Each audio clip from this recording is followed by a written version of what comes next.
नमस्कार। आज का वीडियो बड़ा ही इंटरेस्टिंग है क्योंकि ये हर भारतीय से जुड़ा हुआ वीडियो है। भारत के हर नागरिक का इस वीडियो में निश्चित रूप से इंटरेस्ट होगा, इसलिए आपसे पहले ही निवेदन करता हूँ इसे देखें भी, शेयर भी करें और मेरे चैनल को सब्सक्राइब भी करें यदि आपने अब तक सब्सक्राइब नहीं किया तो। सुप्रीम कोर्ट ने नोटिस दे दिए। अब आप कहेंगे सुप्रीम कोर्ट का काम ही नोटिस देना है, तो इसमें खास क्या है? इसमें खास है। क्या खास है? पहले तो ये बता दूं कि किस किस को नोटिस मिले। भारत सरकार के गृह मंत्रालय को, वित्त मंत्रालय को और कानून मंत्रालय को, तीनों को नोटिस दे दिए और बहुत शीघ्र ही इसकी सुनवाई भी होने वाली है। अब आप कहेंगे यार किसके कहने से दिए? आखिर ऐसी कौन सी परिस्थिति पैदा हो गई कि सुप्रीम कोर्ट को इन तीनों विभागों को नोटिस देने पड़े, भारत सरकार को नोटिस देना पड़ा? बतलाता हूँ। एक है अश्वनी उपाध्याय, सुप्रीम कोर्ट के वकील हैं और इन्हें PIL मास्टर के नाम से जाना जाता है। यानी कि ये जनहित याचिकाएं, यानी कि PIL सुप्रीम कोर्ट में अक्सर दाखिल करते रहते हैं और इनके मुद्दे बड़े इंटरेस्टिंग होते हैं। मैं आज और मुद्दों की चर्चा नहीं करूंगा, केवल इस बात की चर्चा करूंगा कि आखिर उन्होंने PIL किस बात को लेकर दाखिल की है। इनका ऐसा मानना है कि भारत में BTT टैक्स लागू किया जाए। अब आप कहेंगे BTT क्या होता है? इससे पहले आपको बतला दूं कि भारत में अभी वर्तमान में हम कितने टैक्स दे रहे हैं। GST अभी लागू हुआ है, VAT, excise, custom. Ashwini Upadhyay का मानना है कि कस्टम तो जारी रहनी चाहिए क्योंकि विदेशों से जो लेन देन होता है उस पर कस्टम लगती है। ये इंटरनल इंडिया की बात कर रहे हैं, हर भारतीय नागरिक की बात कर रहे हैं जो भारत में ही कमाता है, भारत सरकार को देता है। तो अब ये बतलाते हैं कि GST में क्या क्या झमेले हैं। ये एक मकड़जाल है। हर महीने की तारीख याद करनी होती है, उसको अपना बर्थ डेट याद है या नहीं है, अपनी मैरिज एनिवर्सरी की डेट याद है कि नहीं है, मगर उसे याद है कि GST का रिटर्न कब भरना है। अब कितने रिटर्न भरने हैं? GSTR 1 भरो, 3B भरो, GSTR 9 भरो, उसके बाद यदि लेट हो गए तो उसमें पेनाल्टी दो। बड़े झमेले हैं साहब। दिन भर आदमी परेशान रहता है GST की डेट्स को याद रखने के लिए। एक बड़ी परेशानी का विषय है GST की डेट को याद रखना। इसके बाद वेट, फिर TDS, फिर इनकम टैक्स। यानी मुझे सैलरी मिली या मेरा व्यापार से प्रॉफिट आया, मैंने GST के माध्यम से कई जगह टैक्स दिया है, उसके बाद जो कुछ मेरा बचा उस पर भी सरकार टैक्स लेने आ जाती है कि दो इनकम टैक्स। फिर इनकम टैक्स का रिटर्न फाइल करो, फिर यदि उसमें कुछ गलती हो गई तो उसमें पेनाल्टी करो, लेट हो गए तो पेनाल्टी दो।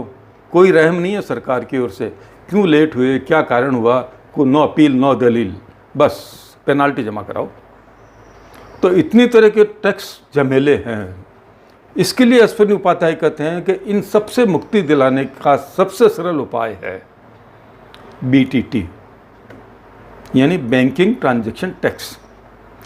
वो साथ में इस बात की दलील भी देते हैं कि पहले ये संभव नहीं था कि भारत में BTT टैक्स लागू किया जाए, क्योंकि पहले इतने लोगों के पास बैंक में अकाउंट होते ही नहीं थे।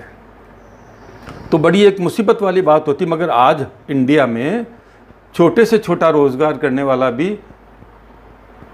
बैंक से अपने मोबाइल से पेमेंट ले लेता है, डिजिटल पेमेंट लेता है। तो किसी ज़माने में ये संभव नहीं था, मगर आज संभव है। आज स्थिति यदि भारत इन आंकड़ों को सही माना जाए तो किसी ज़माने में भारत में केवल 55 करोड़ अकाउंट्स थे बैंक और पोस्ट ऑफिस में मिला के, और आज क्या स्थिति है? आज है 255 करोड़ बैंक अकाउंट।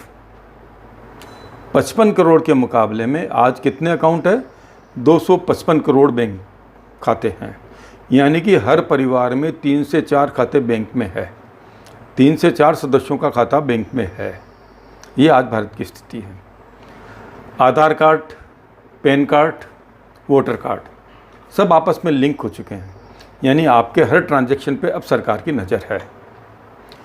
तो अश्वनी उपाध्याय ने जो याचिका दायर की है उसमें यह बतलाया है कि BTT टैक्स लगाया जाए, नंबर 1। नंबर 2, 5,000 से ऊपर की हर खरीद बैंक के थ्रू हो। तीसरा वो कहते हैं अभी जैसा कि सरकार ने 2,000 का नोट बंद किया है, बंद नहीं किया है, चलन से बाहर हो जाएगा कुछ टाइम में, और बाज़ार में अफवाह है कि कहीं मोदी सरकार 500 के नोट को भी आगे मैं क्या बोलूँ, ऐसी चर्चा है बाज़ार में। तो 2,000 का नोट बंद होने के बाद मार्केट में क्या इम्पेक्ट आया आपने देखा होगा इन दिनों कि प्रॉपर्टी मार्केट में बूम आया हुआ है। हर कोई प्रॉपर्टी की तरफ भग रहा है, उसे प्रॉपर्टी खरीदनी है।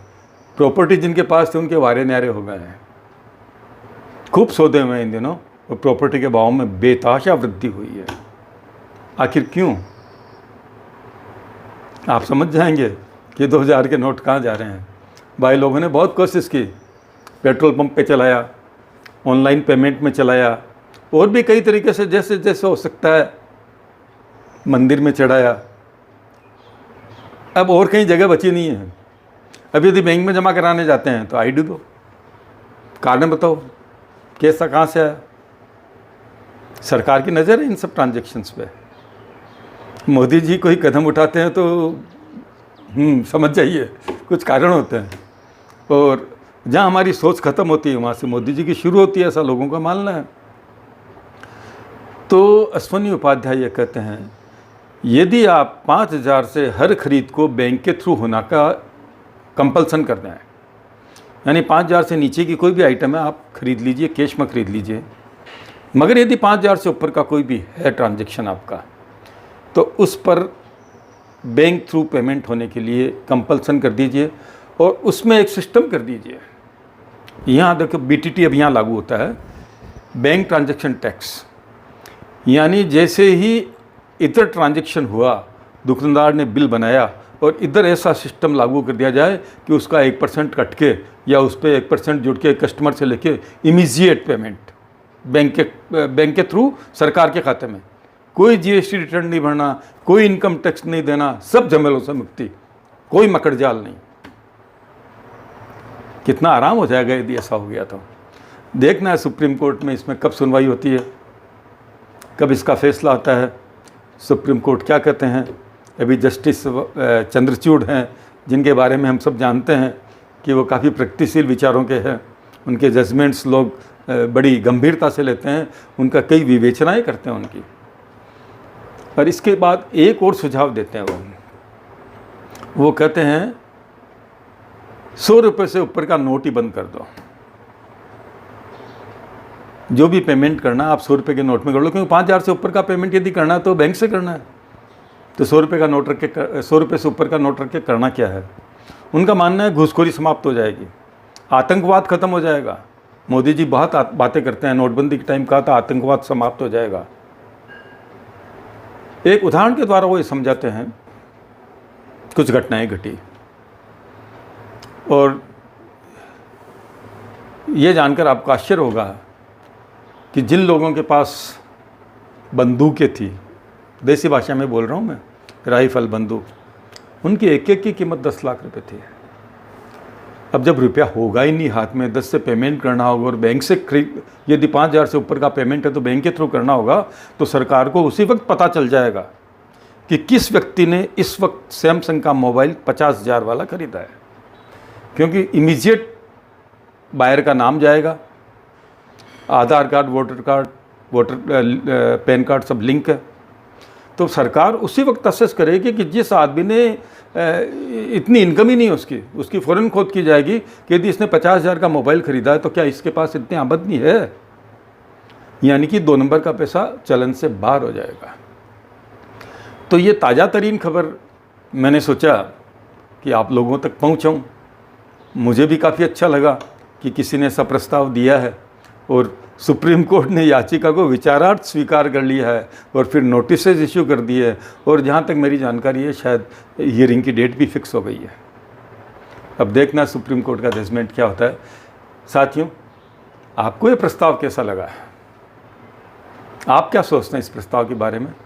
कमेंट बॉक्स खुला है, उसमें आप कमेंट कर सकते हैं, और इस कमेंट के ज़रिए मुझे पता चलेगा कि मेरी सोच और आपकी सोच में कितनी समानता है। इसलिए आप कमेंट ज़रूर करें, और यदि आप सहमत नहीं हैं इन विचारों से तो आप नेगेटिव कमेंट करें, नो प्रॉब्लम, आप कमेंट करें, नेगेटिव पॉजिटिव जैसी आपकी सोच है। मैं नेगेटिव पॉजिटिव भी नहीं कहूँगा, अपनी अपनी सोच है। तो आपकी सोच से भी मैं अवगत होना चाहता हूँ कि आखिर इस मामले में आपकी क्या सोच है। धन्यवाद साथियों, वीडियो देखने के लिए। फिर कहूँगा, लाइक करो, सब्सक्राइब करो और शेयर करो। धन्यवाद।